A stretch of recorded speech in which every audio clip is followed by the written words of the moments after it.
नमस्ते। सदा खुश रहो बिटिया। मैं जेवीएन डॉक्टर एल के शर्मा, प्रोफेसर ज्योति विद्यापीठ वुमेन्स यूनिवर्सिटी जयपुर। आज का हमारा विषय है भारत का नियंत्रक एवं महालेखा परीक्षक। भारत का नियंत्रक एवं महालेखा परीक्षक संभवतः भारत के संविधान का सबसे महत्वपूर्ण अधिकारी होता है। वह ऐसा व्यक्ति होता है जो यह देखता है कि संसद द्वारा अनुमान्य खर्चों की सीमा से अधिक धन खर्च न होने पाए या संसद द्वारा विनियोग अधिनियम में निर्धारित मदों पर ही धन खर्च किया जाए। यह कहना है प्रमुख संविधान वेत्ता डॉक्टर भीमराव अंबेडकर जी का। भारत के नियंत्रक एवं महालेखा परीक्षक को राष्ट्रीय वित्त संरक्षण भी कहा जाता है। भारतीय संविधान के अनुच्छेद 148 के अंतर्गत भारत के नियंत्रक एवं महालेखा परीक्षक से संबंधित जो केंद्र और राज्य स्तर पर पूरे देश की वित्तीय व्यवस्था प्रणाली को नियंत्रित एवं समीक्षा करता है के प्रावधान किए गए हैं। भारत के नियंत्रक एवं महालेखा परीक्षक की नियुक्ति राष्ट्रपति द्वारा स्वयं अपने हाथों से मोहर युक्त अधिपत्र द्वारा 6 वर्ष के लिए की जाती है।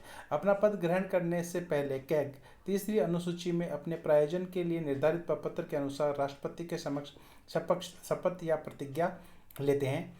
इसे जनता के रुपयों का रखवाला भी कहा जाता है। पृष्ठभूमि: महालेखाकार कार्यालय वर्ष 1858 में स्थापित किया गया था, ठीक उसी वर्ष जब अंग्रेजों ने ईस्ट इंडिया कंपनी से भारत का प्रशासनिक नियंत्रण अपने हाथों में ले लिया था।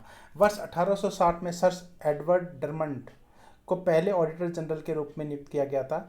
इसके कुछ समय बाद भारत के महालेखा परीक्षक को भारत सरकार का लेखा परीक्षक और महालेखाकार कहा जाने लगा। वर्ष 1866 में इस पद का नाम बदलकर नियंत्रक लेखा परीक्षक कर दिया गया और वर्ष 1884 में भारत के नियंत्रक एवं महालेखा परीक्षक के रूप में फिर से नामित कर दिया गया। भारत सरकार अधिनियम 1919 के तहत महालेखा परीक्षक को सरकारी नियंत्रण से मुक्त कर दिया गया, क्योंकि इस पद को वैधानिक दर्जा दिया गया था। भारत सरकार अधिनियम 1935 ने संघीय ढांचे में प्रांतीय लेखा परीक्षकों के लिए प्रावधान करके महालेखा परीक्षक के पद को और शक्ति दे दी। इस अधिनियम में नियुक्ति और सेवा प्रक्रियाओं का उल्लेख भी था और भारत के महालेखा परीक्षक के कर्तव्यों का संक्षिप्त विवरण भी था। वर्ष 1936 के लेखा और लेखा परीक्षक आदेश ने महालेखा परीक्षक के उत्तरदायित्व और लेखा परीक्षक कार्यों का प्रावधान किया। यह व्यवस्था वर्ष 1947 तक अपरिवर्तित रही। स्वतंत्रता के बाद भारतीय संविधान के अनुच्छेद 148 में भारत के राष्ट्रपति के द्वारा एक नियंत्रक एवं महालेखा परीक्षक नियुक्त किए जाने का प्रावधान किया गया। वर्ष 1958 में कैग के क्षेत्राधिकार में जम्मू कश्मीर को भी शामिल कर दिया गया। वर्ष 1971 में केंद्र सरकार ने नियंत्रक एवं महालेखा परीक्षक कर्तव्य, शक्तियाँ और सेवा की शर्तें अधिनियम 1971 लागू किया। अधिनियम ने कैग को केंद्र और राज्य सरकारों के लिए लेखांकन और लेखा परीक्षक दोनों की जिम्मेदारी दी। वर्ष 1976 में कैग को लेखांकन के कार्यों से मुक्त कर दिया गया। कैग की स्वतंत्रता: कैग भारतीय संविधान द्वारा स्थापित एक प्राधिकारी अथॉरिटी है, लेकिन सरकार का इस पर कोई जोर नहीं है। सरकार द्वारा इस सरकारी की आमदनी और खर्च पर नजर रखने के लिए बनाया गया है। देश का राष्ट्रपति कैग की नियुक्ति करता है और इसे पद से हटाने के लिए नियम ठीक वैसे ही हैं जैसे सुप्रीम कोर्ट के जज को हटाने के लिए प्रक्रिया अपनाई जाती है। 65 वर्ष की आयु पूरी करने पर भी वह पद से हट जाता है। वह किसी भी समय राष्ट्रपति को अपना त्यागपत्र सौंप सकता है। अपने पद से हटने के बाद वह भारत सरकार या राज्य सरकार के अधीन कोई और पद स्वीकार नहीं कर सकता। नियंत्रक एवं महालेखा परीक्षक या कैग के कार्य और शक्तियाँ: कैग को विभिन्न स्रोतों से ऑडिट करने का अधिकार प्राप्त है, जैसे संविधान का अनुच्छेद 148 से 151। नियंत्रक और महालेखा परीक्षक कर्तव्य, शक्तियाँ और सेवा की शर्तें अधिनियम 1971। महत्वपूर्ण निर्णय: भारत सरकार के निर्देश, लेखा और लेखा परीक्षक विनियम 2017।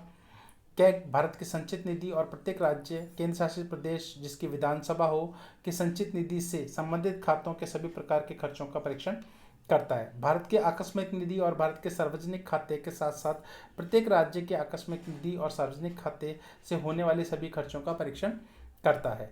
केंद्र सरकार और राज्य सरकार के किसी भी विभाग के सभी ट्रेडिंग, विनिमय, लाभ हानि खातों, बैलेंस शीटों और अन्य अतिरिक्त खातों का ऑडिट करता है। संबंधित कानूनों द्वारा आवश्यक होने पर वह केंद्र और राज्य के राजस्व से वित्त पोषित होने वाली सभी निकायों, प्राधिकरणों, सरकारी कंपनियों, निगमों, निकायों की आय व्यय का परीक्षण करता है।